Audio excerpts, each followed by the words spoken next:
तो प्रधानमंत्री नरेंद्र मोदी ने जिस एक्सप्रेसवे को देश को समर्पित किया था, हालांकि आपको स्पष्ट कर दें कि पहले चरण में कुछ हिस्से को देश को समर्पित किया था, लेकिन इस दिल्ली मुंबई एक्सप्रेसवे को बनने में अभी और भी समय लगना है। अधिकारियों की माने तो 2024 तक ये प्रोजेक्ट पूरी तरह से बनकर तैयार होगा।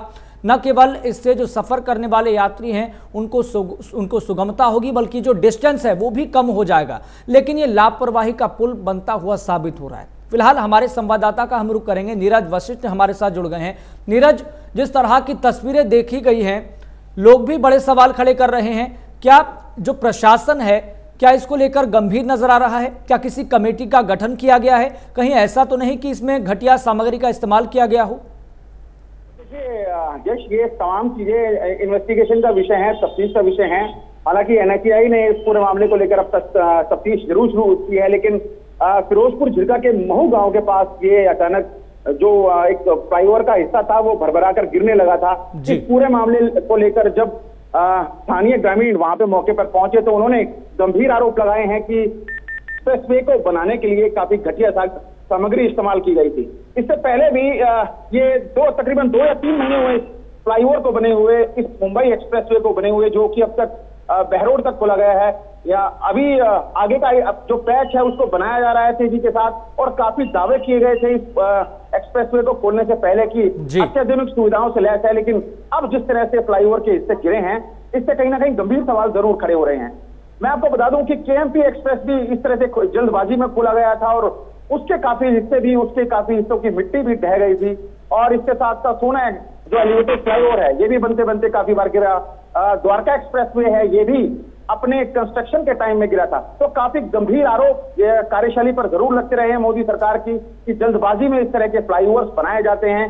चुनावी दौर के अंदर, ये चुनावी बयार के अंदर इन फ्लाईओवर्स का उद्घाटन किया जाता है, और कहीं ना कहीं घटिया सामग्री जरूर लगाई जाती है, जिसके चलते इस तरह के हादसे या फिर इस तरह की घटनाएं सामने आती रहती हैं। जी, लेकिन एक बड़ी तस्वीर के अगर तौर पर देखें अगर नीरज, तो कहीं ना कहीं सरकार की नीयत अच्छी है, इंटेंशन अच्छी है, लेकिन जमीनी स्तर पर जिन अधिकारियों की, जिन ठेकेदारों की जिम्मेदारी होती है कि जो सरकार दावा कर रही है या फिर जो सरकार के निर्देश हैं उसका सही तरीके से पालन किया जाए, ऐसे में कोई घटिया सामग्री का इस्तेमाल नहीं होना चाहिए, सुविधाओं से लैस होना चाहिए। उस चीज पर खरा उतरने में कहीं ना कहीं अधिकारी और ठेकेदार, इनकी मिली भगत भी सीधे तौर पर नजर आती है।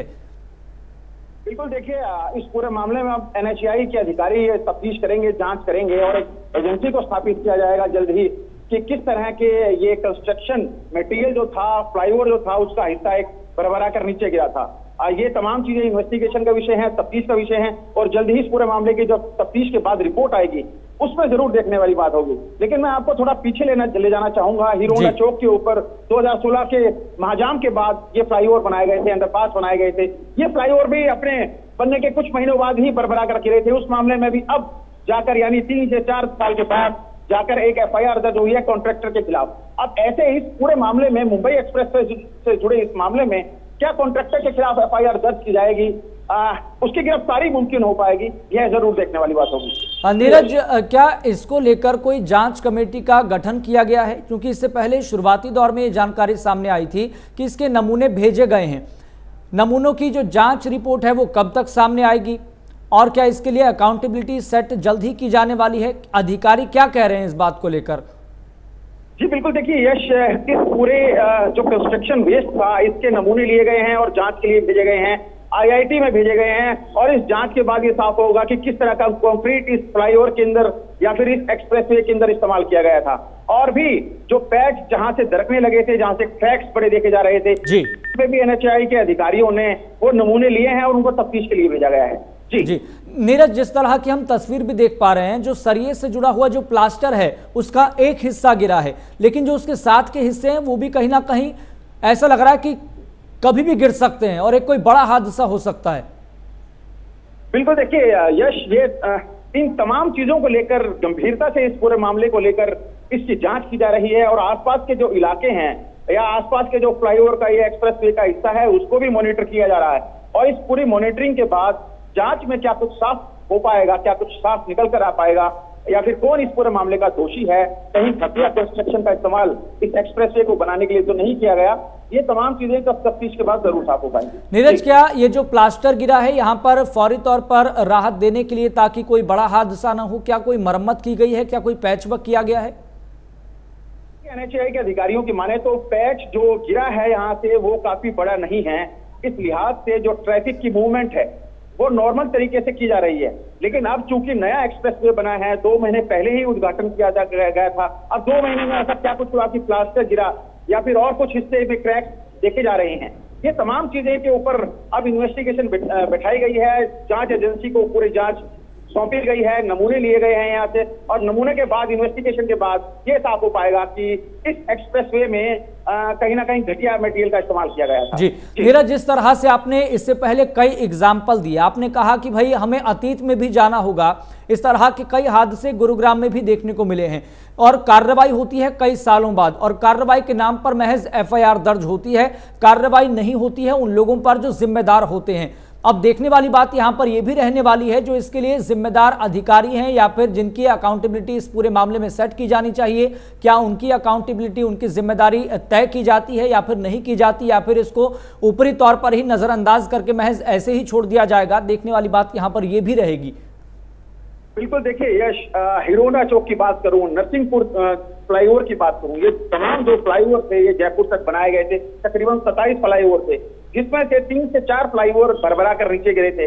उनकी इन्वेस्टिगेशन में सामने आया कि घटिया मटेरियल का इस्तेमाल किया गया था, सरकार की साख को दाव पर लगाया गया था।